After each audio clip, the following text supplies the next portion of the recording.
Assalamualaikum warahmatullahi wabarakatuh.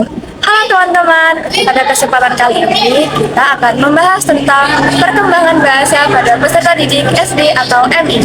Perkembangan bahasa adalah proses meningkatnya kemampuan anak dalam memahami dan menggunakan bahasa, baik secara lisan maupun tulisan. Bahasa tidak hanya digunakan untuk berbicara, tetapi juga untuk membaca, menulis, menyimak, dan menyampaikan pendapat. Pada usia SD atau MI, yaitu sekitar 6 sampai 12 tahun, perkembangan bahasa anak berkembang sangat pesat. Di kelas rendah, yaitu usia 6 sampai 8 tahun, anak mulai lancar membaca dan menulis dasar. Kosakata mereka bertambah dengan cepat dan mereka mulai mampu membuat kalimat sederhana serta menceritakan pengalaman pribadi. Kemudian, di kelas tinggi sekitar 9 sampai 12 tahun, anak sudah mampu memahami bacaan yang lebih kompleks. Mereka menyusun paragraf yang runtut, menyampaikan pendapat, bahkan mulai berargumentasi secara sederhana. Perkembangan bahasa ini dipengaruhi oleh beberapa faktor seperti lingkungan, keluarga, sosial, metode pembelajaran di sekolah. Oleh karena itu, peran guru dan orang tua sangat penting dalam menstimulasi kemampuan bahasa anak.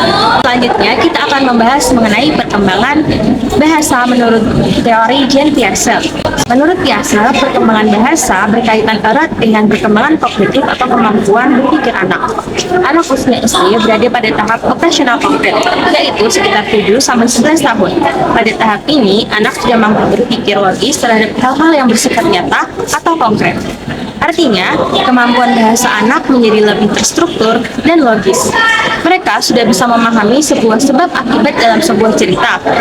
Selain itu, anak juga sudah mampu mengelompokkan kata dan memahami kategori tertentu. Menurut Piaget, bahasa perkembangan seiring dengan kematangan berpikir anak. Jadi, semakin berkembang kemampuan berpikirnya, semakin berkembang pula kemampuan bahasanya. Sebagai contoh, anak kelas 4 SD sudah menceritakan kembali isi bacaan secara runtut karena kemampuan berpikir dan logisnya sudah berkembang dengan baik. Yang ketiga, ada teori Vygotsky. Teori ini berbeda dengan teori Piaget. Contohnya, teori ini berpendapat bahwa perkembangan bahasa itu lebih dipengaruhi oleh interaksi sosial. Menurut Vygotsky, bahasa adalah alat untuk berpikir. Pada awalnya, anak itu kan sering berbicara sendiri atau disebut private speech. Namun, lama-kelamaan, hal itu berkembang menjadi bahasa batin atau inner speech yang membantu anak mengatur pikirannya. Vygotsky juga mengenalkan konsep zona perkembangan proksimal atau ZPD. ZPD ini adalah jarak antara kemampuan yang bisa dilakukan anak sendiri atau kemampuan yang bisa dicapai dengan bantuan orang dewasa atau teman sebayanya. Dalam konteks pembelajaran bahasa, guru dapat memberikan bantuan sementara atau yang disebut dengan scaffolding.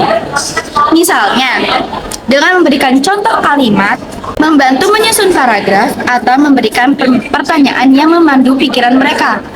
Lalu, melalui diskusi kelompok, tanya jawab, dan kerjasama antar anak, kemampuan bahasa anak akan berkembang lebih optimal karena mereka belajar dari interaksi sosial.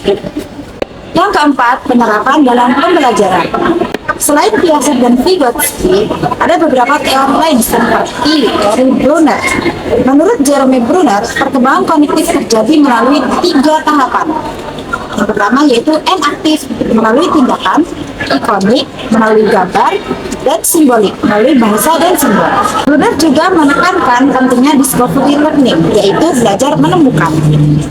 Sebagai kesimpulan, perkembangan bahasa pada peserta didik SD atau MI dipengaruhi oleh perkembangan kognitif dan interaksi sosial. Teori Jean Piaget menekankan hubungan antara bahasa dan tahap berpikir anak, sedangkan teori Vygotsky menekankan pentingnya interaksi sosial. Teori Jerome Brunner menekankan pembelajaran bertahap dari konkret ke simbolik, sedangkan teori Noam Chomsky menekankan adanya kemampuan bawaan dalam berbahasa. Dengan memahami teori-teori tersebut, guru dapat merancang pembelajaran bahasa yang sesuai dengan tahap perkembangan peserta didik. Sekian dari kelompok kami. Wassalamualaikum warahmatullahi wabarakatuh.